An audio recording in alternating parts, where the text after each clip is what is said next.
Okay, it's 11 o'clock on May 29th, Wednesday. We'll call to order the City of Brainerd Personnel and Finance Committee meeting. We'll start with introductions. Kara Terry, Ward 1. Kevin Stunek, Alderman at Large. Connie Hillman, City Finance Director. Jesse Dean, City Engineer, Public Works Director.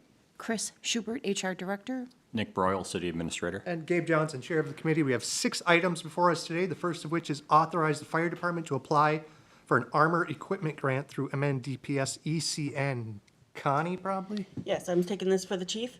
So we would like to apply for money through the Minnesota Department of Public Safety and to replace some radios.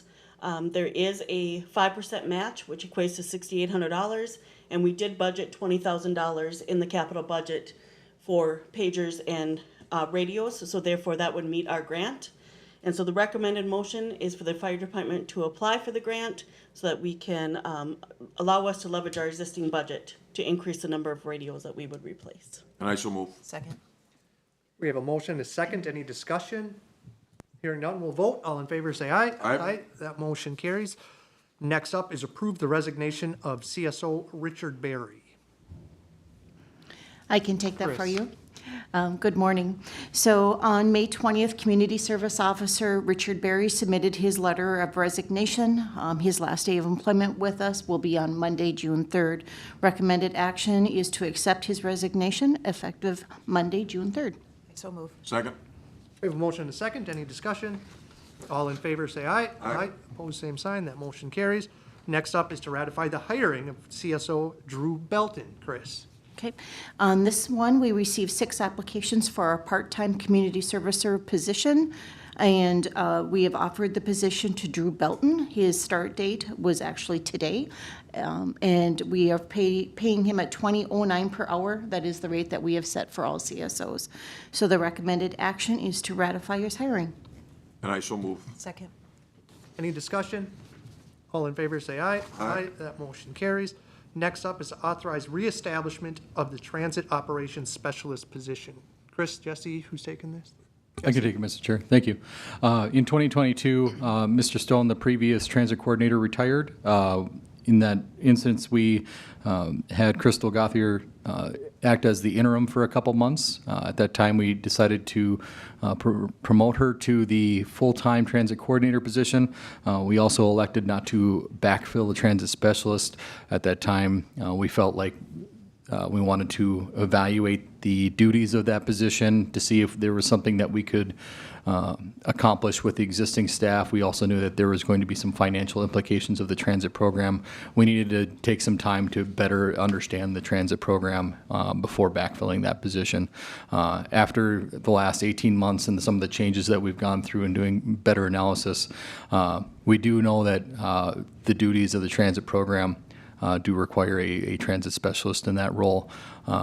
And we have done a financial analysis, and we feel like that we can staff this person with the existing program, with the existing fare structure, without impact to the transit program with this position. And the, I believe the wages was included in here?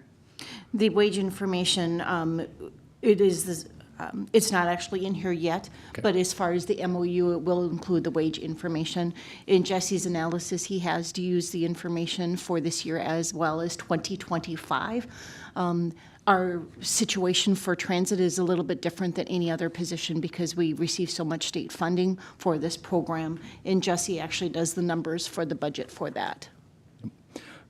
So I ran 2 different scenarios.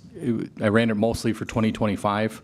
It's a little bit of a challenge because we budget per the calendar year, but the contracts we have are June or July to June.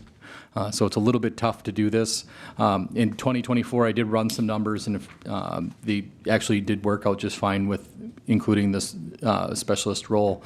The challenge with doing it this year is we're obviously switching the contract, and it's going to be under not only 2 different frameworks of the old service, both with Crow Wing and Pine River was the old contract, and we have much different changes in the new contract. So we're operating under two different frameworks of that contract, but also different percentages with Crow Wing County, Baxter, and Brainerd, which we're getting hammered out with our new agreements.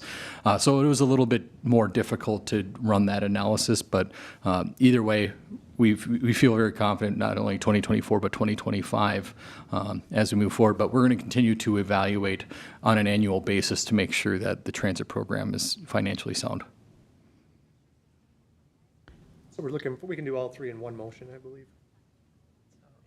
I make the motion to reestablish the transit operator specialist position with the attached job description, to approve the transit operations specialist job classification points at 241, and authorize staff to negotiate the wage for the transit operations specialist position with the IBEW Administrative Support Union. And I'll second it. Okay, any discussion? So this position is covered by the 24 and 25 budget then? Yes, ma'am. It's a little difficult because you're still projecting what the ridership is going to be from here now, and we haven't got final numbers on what the 2025 operating grant is going to be from MnDOT, but we have some pretty good indications of what those are going to be. But based on all of what we now know and what we think is going to happen from now until 2025, yes, we're very, very confident that we can fund this position without any impact to the existing fare structure. So, Jesse, where is the revenue for that position going right now? Connie? To the fund balance? Correct. Okay. So it just wouldn't go to the fund balance, it would go to pay for the position? Yep. Okay, thank you. That's all I have. All right, I just want to say thank you, Jesse, for, taking the time to look and see if we actually needed to backfill this position. Since we do, that's great. I mean, I support it, and I also appreciate just all of the work you've done in the transit area of the city, because I feel like it wasn't really paid attention too much before you showed up, so thank you. Any other discussion? All in favor, say aye. Aye. Opposed, same sign. That motion carries. Next up is to adopt a resolution appointing election judges and setting pay. Connie? Yes. So every year we have to appoint our election judges, and so that has to be done by the middle of July. So we just do a resolution just appointing them, that we have the records on file. The other thing we need to do is set the pay for the head judges. So currently they're paid $20 for assistant and head judges and $15 per hour for election and trainee judges. We do not pay for mileage, but the head judges get an extra hour of pay for picking up the supplies. And we do provide lunch and dinner of pizzas and subs.